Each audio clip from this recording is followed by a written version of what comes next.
முதலமைச்சர் ரங்கசாமி தொகுதியான தட்டாஞ்சாவடியில் அடிப்படை வசதிகளை நிறைவேற்ற கோரியும் பல ஆண்டுகளாக செயல்படாத ஹைமாஸ் விளக்குகளுக்கு மலர் வளையம் வைத்தும் அதிமுகவினர் நூதன போராட்டத்தில் ஈடுபட்டதால் பரபரப்பு ஏற்பட்டது. புதுச்சேரியில் கடந்த சட்டமன்ற தேர்தலில் தேசிய ஜனநாயக கூட்டணி சார்பில் தட்டாஞ்சாவடி, ஏனாம் என 2 தொகுதிகளிலும் முதலமைச்சர் ரங்கசாமி போட்டியிட்டார். ஏனாம் தொகுதியில் தோல்வியடைந்த ரங்கசாமி தட்டாஞ்சாவடி தொகுதியில் வெற்றி பெற்று முதலமைச்சராக பதவியேற்றார்.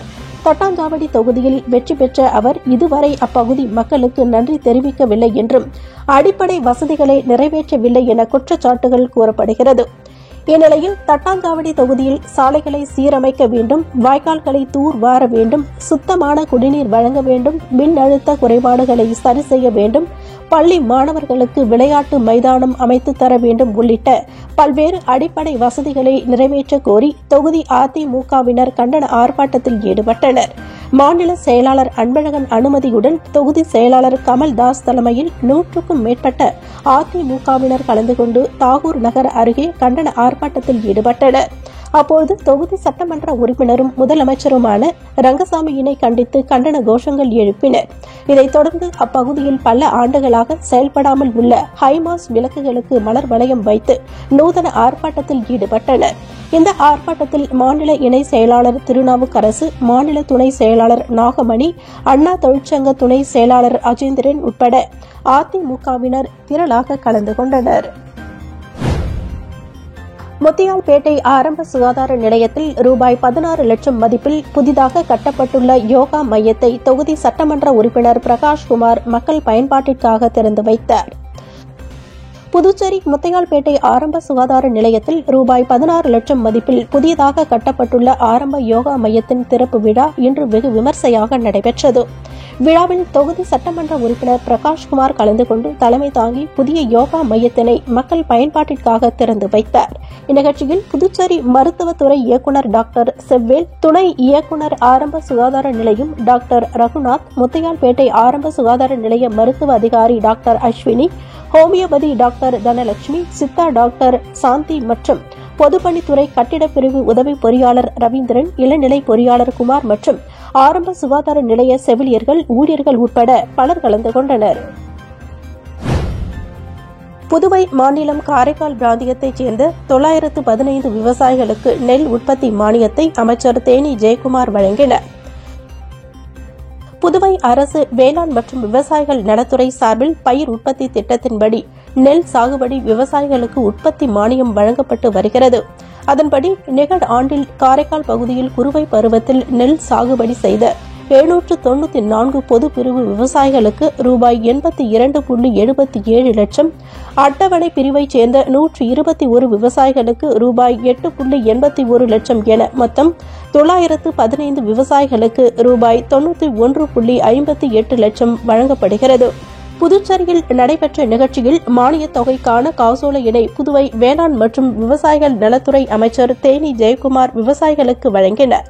இந்த நிகழ்ச்சியில் வேளாண் இயக்குநர் வசந்தகுமார், காரைக்கால் கூடுதல் வேளாண் இயக்குநர் கணேசன் ஆகியோர் கலந்து கொண்டனர். இந்த தொகையானது விவசாயிகளின் வங்கிக் கணக்கில் நேரடியாக வரவு வைக்கப்படுவதாக அதிகாரிகள் தெரிவித்தனர். ஏம்பலம் கிராமத்தில் அமைந்துள்ள அருள்மிகு வடிவாம்பிகை உடனுரை சந்திரமௌலீஸ்வரர் ஆலயத்தில் ஐப்பசி மாத அன்னாபிஷேக பெருவிழா சிறப்பாக நடைபெற்றது. புதுவை அடுத்த நெட்டப்பாக்கம் தொகுதி ஏம்பலம் கிராமத்தில் அமைந்துள்ள அருள்மிகு வடிவாம்பிகை உடனுரை சந்திரமௌலீஸ்வரர் ஆலயத்தில் 25ஆம் ஆண்டு ஐப்பசி மாத அன்னாபிஷேக பெருவிழா சிறப்பாக நடைபெற்றது. பகல் 12 மணி அளவில் சந்திரமௌலீஸ்வரருக்கு அன்னம், காய்கறிகள், பழங்கள் மற்றும் பூக்கள் ஆகியவற்றை கொண்டு சிறப்பு அலங்காரம் செய்யப்பட்டது. முன்னதாக சிறப்பு அபிஷேகம் செய்யப்பட்டதை தொடர்ந்து வழிபாடு நடைபெற்றன. இவ்விழாவில் சுற்று வட்டார பகுதிகளில் இருந்து பொதுமக்கள் கலந்து கொண்டு சுவாமி தரிசனம் செய்தனர். விழாவில் பங்கேற்ற அனைவருக்கும் அன்னதானம் வழங்கப்பட்டது. இவ்விழாவிற்கான ஏற்பாடுகளை ஆலய சிறப்பு அதிகாரி குமரேசன், ஊர் பிரமுகர்கள் கிருஷ்ணமூர்த்தி மற்றும் கோவிந்தராஜ் உட்பட கிராம மக்கள் செய்திருந்தனர். புதுச்சேரியில் வாக்காளர் பட்டியலில் புதிதாக பெயர் சேர்க்க 2073 பேர் விண்ணப்பித்துள்ளதாக தெரிவிக்கப்பட்டுள்ளது. புதுச்சேரி மாநிலம் முழுவதும் வாக்காளர் பட்டியலில் புதிதாக பெயர் சேர்க்க 2073 பேர் விண்ணப்பித்துள்ளனர். பெயர் நீக்கம் செய்ய 5465 பேரும், முகவரி மாறுதலுக்கு 8067 பேரும் விண்ணப்பித்துள்ளனர். பெயர் சேர்க்கைக்கு இணையம் மூலம் 1904 பேர் விண்ணப்பித்துள்ளனர். இதன் மூலம் இடமாறுதல் விண்ணப்பங்களும் அதிகமாக பெறப்பட்டுள்ளன என மாநில தலைமை தேர்தல் அதிகாரி ஜவஹர் தெரிவித்துள்ளார்.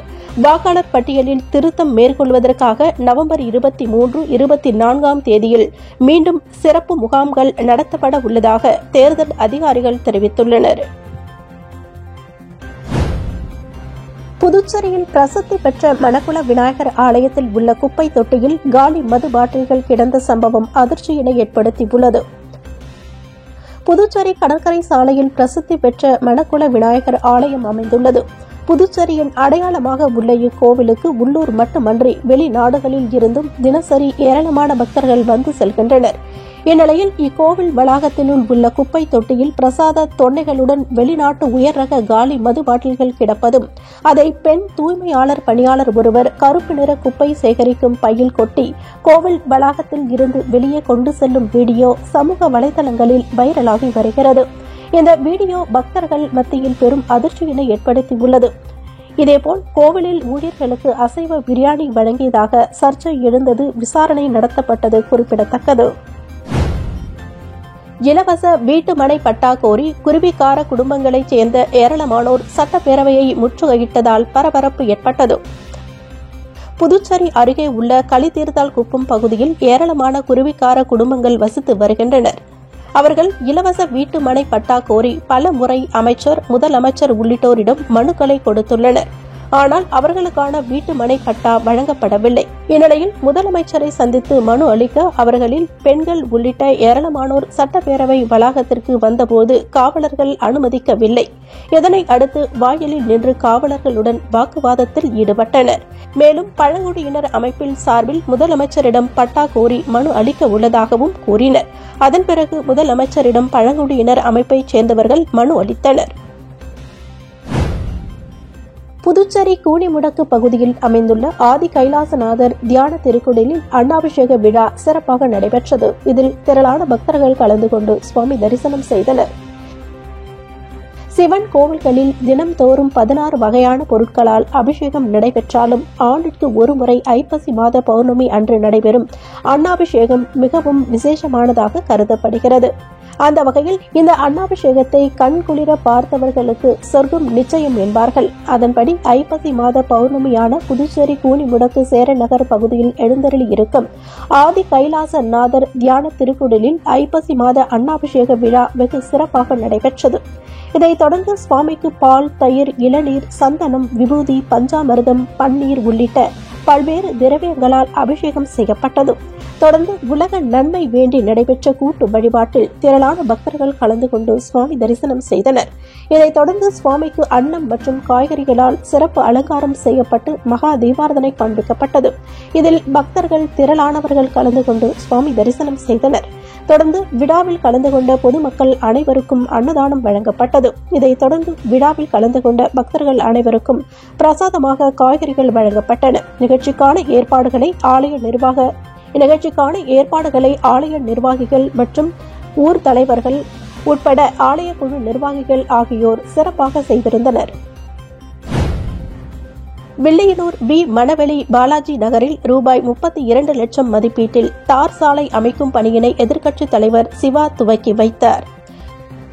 வில்லியனூர் சட்டமன்ற தொகுதி பி. மணவெளி பாலாஜி நகரில் வில்லியனூர் கொம்யூன் பஞ்சாயத்து மூலம் ரூபாய் 32,64,000 மதிப்பீட்டில் தார் சாலையுடன் கூடிய பக்கவாட்டு கழிவுநீர் வாய்க்கால் அமைக்கும் பணிக்கான பூமி பூஜை இன்று நடைபெற்றது.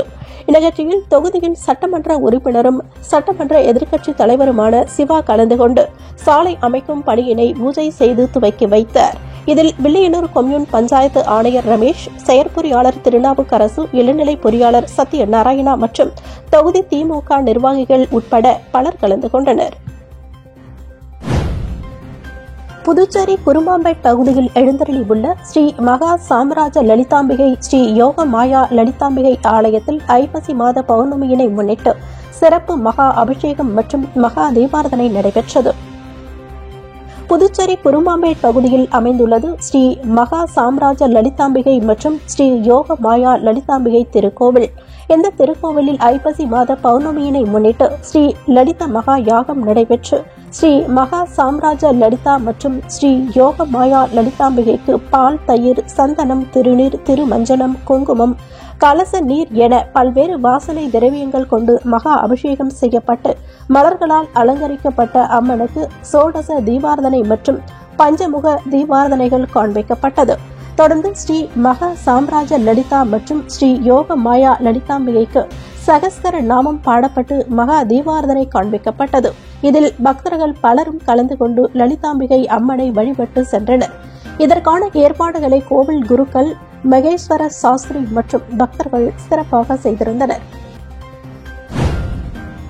அதிமுக பொதுச் செயலாளர் எடப்பாடியாரின் அறிவிப்பின்படி மதவாத கட்சியான பாஜகவுடன் கூட்டணி என்ற பேச்சுக்கே இடமில்லை என புதுச்சேரி அதிமுக மாநில செயலாளர் அன்பழகன் தெரிவித்துள்ளார்.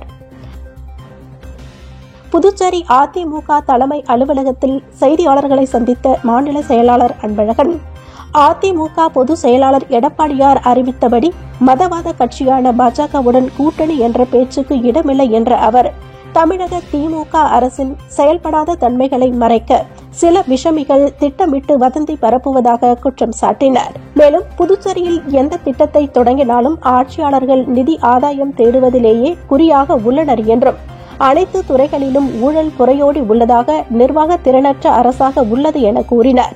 புதுச்சேரியில் மத்திய மாநில அரசுகளின் நிதி பங்களிப்புடன் கடந்த 2017ஆம் ஆண்டு சுமார் 1800 கோடி அளவில் ஸ்மார்ட் சிட்டி திட்டத்தின் கீழ் பல திட்டங்கள் செயல்படுத்த முடிவு செய்த நிலையில் இதுவரை சுமார் 700 கோடிக்கு மட்டுமே பணிகள் துவக்கி வைக்கப்பட்டுள்ளன. குறிப்பாக ராஜ்பவன் தொகுதிக்கு உட்பட்ட வாழைக்குளத்தில் 220 பயனாளிகளுக்கு 20 கோடி செலவிலும், குமரகுரு பள்ளத்தில் 216 பயனாளிகளுக்கு ரூபாய் 45.50 கோடி செலவில் அடுக்குமாடி கட்டிடம் கட்டுவதில் மெகா ஊழல் நடைபெற்றுள்ளதாக குற்றம் சாட்டிய அன்பழகன், ஸ்மார்ட் சிட்டி திட்டத்தில் நடைபெற்ற விஞ்ஞான ஊழல் குறித்து ஆளுநர் கைலாஷ்நாதன் விசாரணைக்கு உத்தரவிட வேண்டும் என தெரிவித்தார். இதுல நீங்க பாத்தீங்கன்னா அந்த வீட்டோட இது மட்டும் 87,000 தான் வருது.